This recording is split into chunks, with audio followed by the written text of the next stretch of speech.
اور ڈائریکٹلی سوالات پہ آتا ہوں جی. پہلا سوال جو اب میں پارٹ 2 میں ان سے یہ کرنا چاہ رہا ہوں وہ یہ سر کہ پاکستان کے ایئر ڈیفینس سسٹم نے کیسا کام کیا سر؟ الحمدللہ انمیچبل.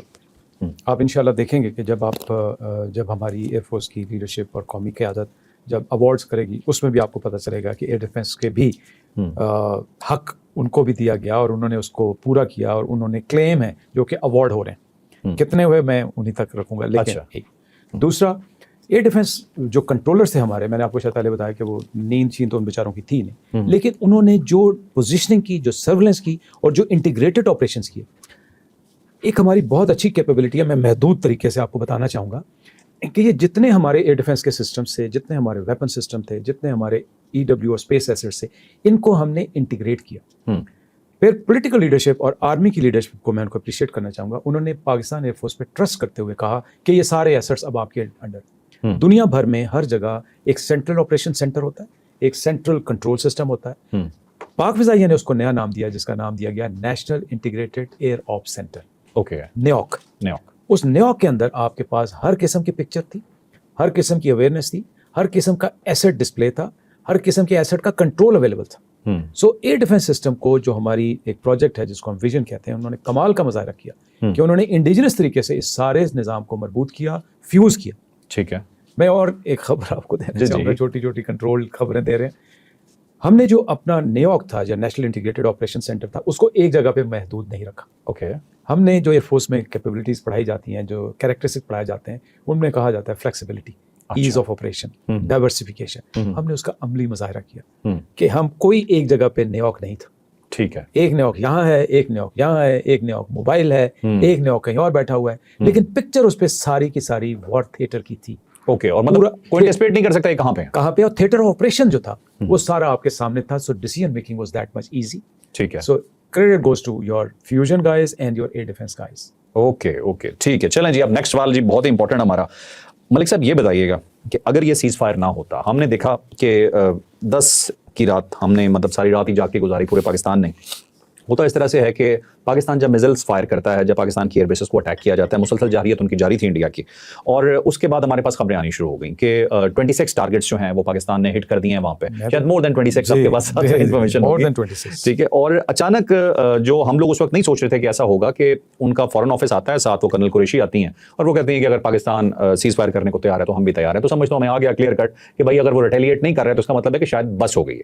اب یہی سوال میں آپ کے پاس لے کے جاتا ہوں کہ اگر سیز فائر نہ ہوتا تو اس کا نقصان کیا بھارت کو ہونا تھا یا پاکستان کو ہونا تھا؟ دیکھیے, کسی ہمیں تکبر میں نہیں رہنا چاہیے. اللہ تعالیٰ سے ہمبل طریقے سے معافی مانگتے ہوئے ہمیں یہ ضرور یہ بھی تسلیم کرنا چاہیے کہ اللہ تعالیٰ نے جو ہمیں مہربانی کی اس میں ہماری تیاری کا بڑا عمل دخل تھا, ہماری قابلیت کا عمل دخل تھا, اور ہم نے جس بھرپور طریقے سے ایک متھ مٹائی کہ یہ ایک چھوٹا اور کمزور ملک ہے اور یہ صرف ڈیفینسو کرنے کو ہی ترجیح دے گا, ہم نے اس ڈیفینسو کو ٹرو سینس میں اوفینسو کیپیبلٹی میں کنورٹ کیا. میں 1-2 دفعہ کہہ چکا ہوں, میں پھر دہراؤں گا کہ ہمارے پاس کچھ ایسے سرپرائزز ابھی بھی تھے جو کہ ہم نہیں شو کر پائے, اور شاید اللہ نے ہمیں موقع دیا کہ اس کو ہم اگلی مارکے میں یا اگلے انکاؤنٹر میں, کہتا ہوں اللہ کرے نہ ہو, اس میں ہم شو کریں گے. ٹھیک ہے. اگر آپ ایک اور میں آپ کو بات بتاتا ہوں, اور وہ پلان میں شامل تھے, ہم کر دیتے ہیں تھوڑا چلتا. میں اسی کی طرف آ رہا تھا کہ جب ہم اوفینسو گئے, جب ہم نے اپنے ٹارگیٹس انگیج کیے, تو آپ کو یہ سن کر بہت خوشی ہوگی کہ الحمدللہ اس دن ہمیں کوئی انکاؤنٹر نہیں کرنا پڑا. اچھا. ہمارے خلاف کوئی جہاز ہوا میں نہیں تھا. ہم نے اس دن اپنے JF-17 استعمال کیے. JF-17 سے ہم نے وہ ویپنس لانچ کیے, اور ان کے ساتھ ہمارے اسکواڈس تھے, J-10 ساتھ شامل تھے, EW ایسٹس, وہ تو ہماری تھا ہی تھا. کوئی جہاز ہمیں نظر نہیں آیا. کہاں تھے؟ ریسٹ کر رہے تھے, مراقبے میں تھے, مالش کروا رہے تھے, یا اسرائیل والے سوچ رہے تھے کہ ان پہ اب کیا لگایا جائے. یہ بالکل کنفرم رپورٹس ہیں کہ جب ہمارا یہ انکاؤنٹر ہو رہا تھا اس وقت اسرائیل کی ٹیکنیکل ٹیمز انڈیا کے اندر موجود تھیں, جو کہ ان کو EW ایسٹس اور ڈرونز کو مزید ریفائن کرنے میں 150 پیپل کا جو ایک نمبر ہے, فگرز نہیں, لیکن کوئی چیز چھپتی نہیں. ایک بات. دوسری بات, اگر یہ خدا نخواستہ, میں خدا نخواستہ اس لیے کہتا ہوں کہ ہم کبھی بھی جنگ کے روادار نہیں. ہاں, ایک بات دنیا کے لیے بڑی کلیئر ہوگی کہ یہ باوقار خوددار قوم ہے. جب سالمیت پہ آئے گا تو سب اکٹھے ہو جائیں گے, بڑے بڑے اپنے جو ہمارے اختلافات ہیں وہ پیچھے رہ جائیں گے, اور سب مل کے ایک ہو کے اپنے ملک کے دفاع میں جس حد تک جا سکتے ہیں جائیں گے.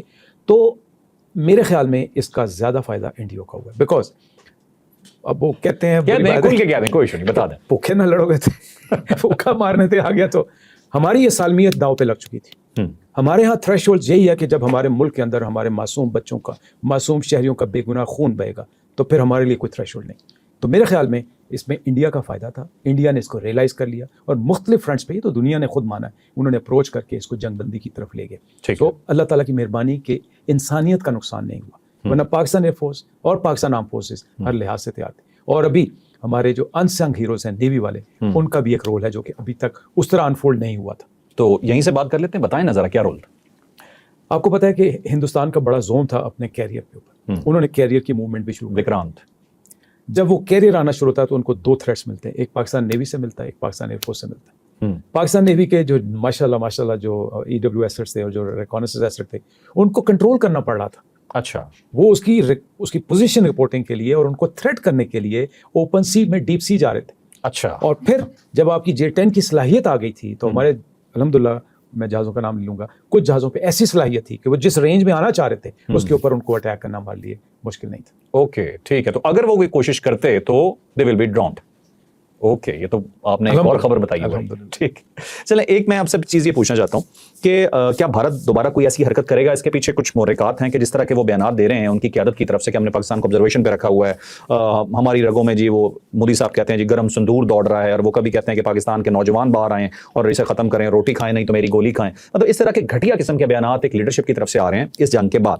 منہ کی تو انہوں نے کھا لی, لیکن ابھی بھی یہ سب کچھ جاری ہے. آپ کو لگتا ہے کہ انڈیا کیا دوبارہ ایسی حرکت کرنے کے بارے میں عنقریب سوچ سکتا ہے؟ دیکھیں, میرے خیال میں ہمیں اس سوچ کو فی الحال نہیں لینا چاہیے. ہمیں اپنی اسٹریٹجی خود ڈیفائن کرنی چاہیے. ہمیں اپنے ڈپلومیٹک فرنٹ پہ بڑا فورسفلی جانا چاہیے. ہمیں اپنے بیانیہ کو OIC یونائٹڈ نیشنز کے پاس لے کے جانا چاہیے. حالانکہ یونائٹڈ نیشنز کا رول کچھ نہیں, بڑی بدقسمتی کہ OIC بھی وہ افیکٹو رول نہیں کر پاتی جس کی ہمیں اس سے توقع رکھنی. ہم تو ہر کسی کے مسئلے کا حل کرنے کے لیے پاکستان دوڑ پڑتا ہے. بدقسمتی یہ ہے کہ ہمارے مسئلوں کے لیے ہماری سائڈ لینے کے لیے یہ لوگ تیار نہیں ہے. But that should not discourage you. So you must put up your point of view across the horizon and to everybody and in various sector. میں تو کہتا ہوں آپ کے دانشمند, آپ کے پڑھے لکھے لوگ, آپ کے اکیڈیمین, آپ کے تاجر لوگ جو اکنامک اورینٹیشن کے لوگ ہیں, آپ کے پولیٹیشینز ہیں, یہ لوگ جائیں اور دنیا کو بتائیں کہ ہم امن چاہتے ہیں, امن کرتے رہیں گے اور امن کے لیے پریکٹس کرتے رہیں گے.